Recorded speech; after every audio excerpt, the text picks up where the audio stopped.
اعوذ باللہ من الشیطان الرجیم بسم اللہ الرحمن الرحیم یا ایھا الذین آمنوا اتقوا اللہ وقولوا قولا سدیدا۔ عزیزان گرامی قدر، آج کی صحبت میں کچھ سوالوں کے جواب دینے ہیں۔ بہت سے سوال موصول ہوئے ہیں جن میں سے کچھ کے آج جواب دیں گے اور جو باقی رہ جائیں گے انشاءاللہ تعالیٰ ان کے کل جواب دیں گے۔ پہلا سوال ہمارے ایک بھائی ہیں، اللہ تعالیٰ ان کو خوش رکھے، انہوں نے ایک روایت کے بارے میں پوچھا۔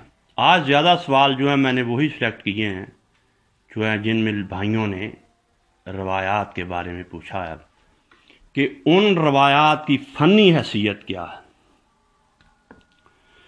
تو ہمارے بھائی پوچھتے ہیں کہ انہوں نے انٹرنیٹ پر کسی عالم دین کی ایک ویڈیو سنی ہے اور مجھے بھی بھیجی ہے، میں نے بھی سنی، کہ وہ بیان کر رہے ہیں کہ حضرت مولا علی رضی اللہ تعالیٰ عنہ کی بہن ام ہانی، اس سے پہلے کہ میں وہ مختصر روایت بیان کروں، ایک بات کی میں تصحیح کرنا چاہوں گا کہ جو پڑھے لکھے لوگ ہیں ان کو چاہیے کہ وہ ام ہانی نہ پڑھیں، کیونکہ ان کا نام ام ہانی نہیں تھا۔ آپ غور سے پڑھیں، آج میری اس بات کو سننے کے بعد ان کو پڑھنا، لکھنا اور پکارنا چاہیے ام ہانیہ، کیونکہ ان کا نام ام ہانیہ تھا۔ جو حضرت علی کی بہن ہے نا، جن کو عام لوگ ام ہانی کہہ لیتے ہیں، ان کا اصل نام ام ہانیہ ہے اور ام ہانیہ ہی پڑھنا چاہیے۔ تو ام ہانیہ کی طرف رضی اللہ تعالیٰ عنہ یہ روایت منسوب ہے کہ رسول اقدس صلی اللہ علیہ وسلم نے ان کی درخواست پر ان کو کچھ کلمات سکھائے کہ یہ کلمات پڑھا کرو، 100 بار پڑھا کرو سبحان اللہ۔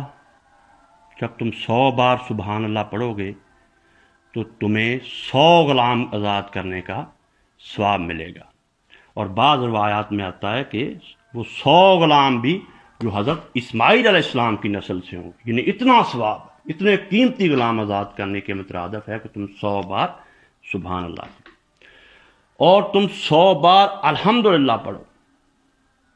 جب تم 100 بار الحمدللہ پڑھو گی تو سمجھ لو تمہیں اتنا ثواب ملے گا جیسے تم نے اللہ کی راہ میں تیز تراز 100 گھوڑے جو ہے نا وہ اللہ کے راستے میں دے دیے، اتنا زیادہ تم نے صدقہ کیا۔ پھر 100 بار تم اللہ اکبر کہو، کہنے کو تم نے 100 بار اللہ اکبر کہا، مگر اس کا تمہیں اتنا ثواب ملے گا جیسے تم نے 100 اونٹ کی قربانی کی۔ اور پھر چوتھا کلمہ آپ نے یہ سکھایا کہ 100 بار لا الہ الا اللہ کہو۔ جب تم 100 بار لا الہ الا اللہ کہو گی ام ہانیہ، تو اس کا مطلب ہے کہ زمین و آسمان جو ہے کہ درمیانی جو خلا ہے وہ اس کلمے کی برکت سے بھر جائے گا۔ یہ روایت ہے۔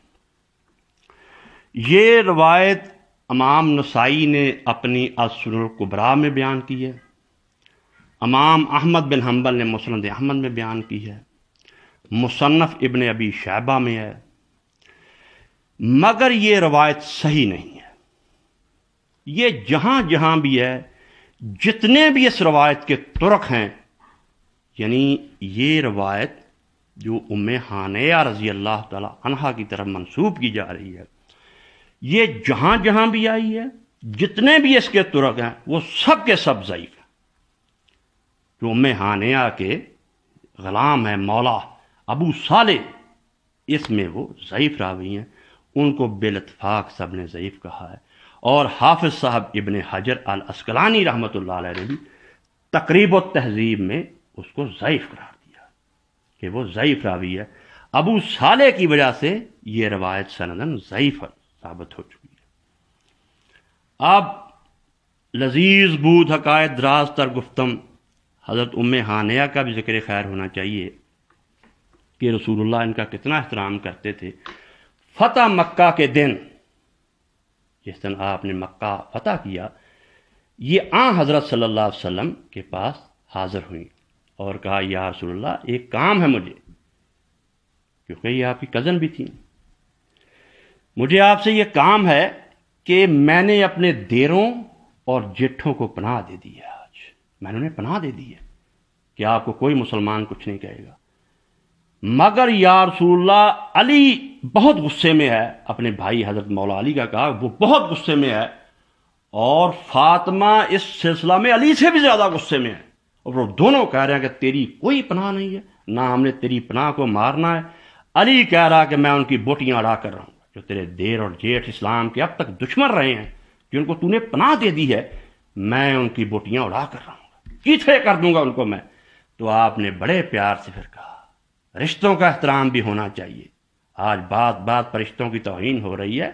آپ نے اپنے چچا زاد بہن حضرت ام ہانیہ کی یہ بات سن کر فرمایا ام ہانیہ آج کے دن جس کو تو نے پناہ دی اس کو ہم نے پناہ دی. آپ نے اتنا احترام کیا، اتنا اکرام کیا کہ حضرت مولا علی علیہ الصلوۃ والسلام اور سیدہ خاتون جنت بہت غصے میں تھی کہ ہم نے ان کے چیتھڑے اڑانے ہی اڑانے ہیں، مگر آپ نے فرمایا ام ہانیہ آج کے دن جس کو تو نے پناہ دی اس کو میں نے پناہ دی. تو یہ ان کا مقام و مرتبہ تھا. مگر یہ روایت جو بیان کی جاتی ہے ان کی طرف سے وہ سندن ضعیف ہے، اور اس کے تمام طرق ضعیف ہیں، جیسا کہ میں نے آپ کی خدمت میں بیان کر دیا.